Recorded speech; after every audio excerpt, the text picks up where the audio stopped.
who are the leaders in that space that you see that help you in pursuing your goals? I might get a little emotional. Like, I'm not gonna lie, I might get, but I can't because my eyeliner looks really good. But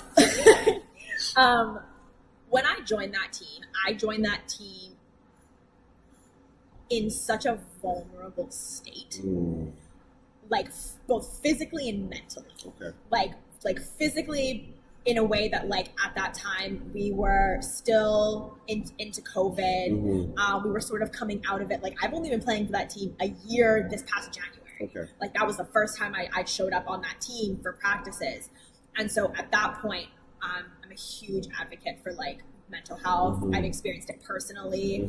I've experienced the violent side of it, physically towards me or from people in on themselves, that sort of thing.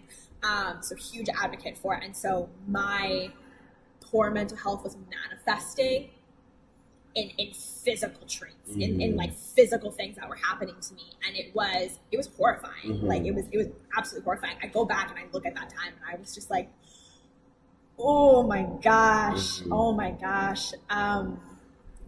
And that team is so wild because I never, as I say this, it's so ironic, I'm about to speak in an absolute, but I never speak in absolutes as I'm speaking in absolute, like the irony of it. Like, I never speak in absolutes. But when I say that environment was everything I needed, down to the showing up, stepping into that environment was everything I needed for the space that I was in at that time, at the person that I was walking into that, walking through that door. It was everything that I needed, and good and bad, good and bad. Good and bad. And when I say bad, I don't mean inherently negative, but I mean in a way that challenged me. And it challenged my ego. It challenged my level of self-respect. And it challenged a boundary, a self-imposed boundary. And so those three things, they're still challenged today. I still have to check myself all the time. And this happened to me at practice literally last week. My coach was like, what are you doing? Stop blaming other people. What are you doing?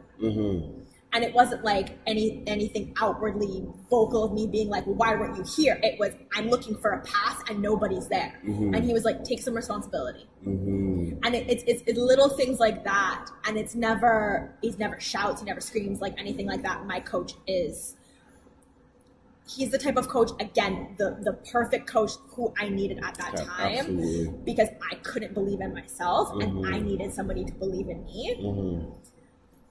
And through him doing that, I was able to come out of that space. In a very short period of time, a very short period of time, right? So, like, COVID, I didn't play. Like, nobody played. Nobody played. It wasn't a thing. All sports were done for the most part. So I was sitting in a 2-year cesspool of, like, my poor mental health, and it forced me to deal with it.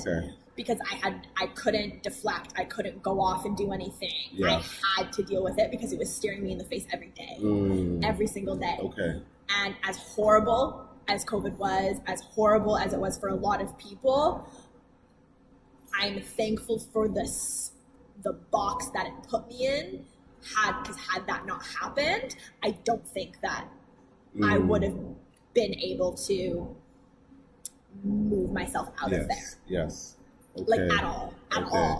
Huge shout out to Total Soccer Systems Academy, TSS. Y'all do your thing. Brendan Corey. You know, call me because we're doing things here. I plug you. Y'all didn't pay me. I'm just saying. Anyway, if you do, ask him about his ice cream machine. Ice cream machine. I hope it's not like McDonald's always broke. Anyway.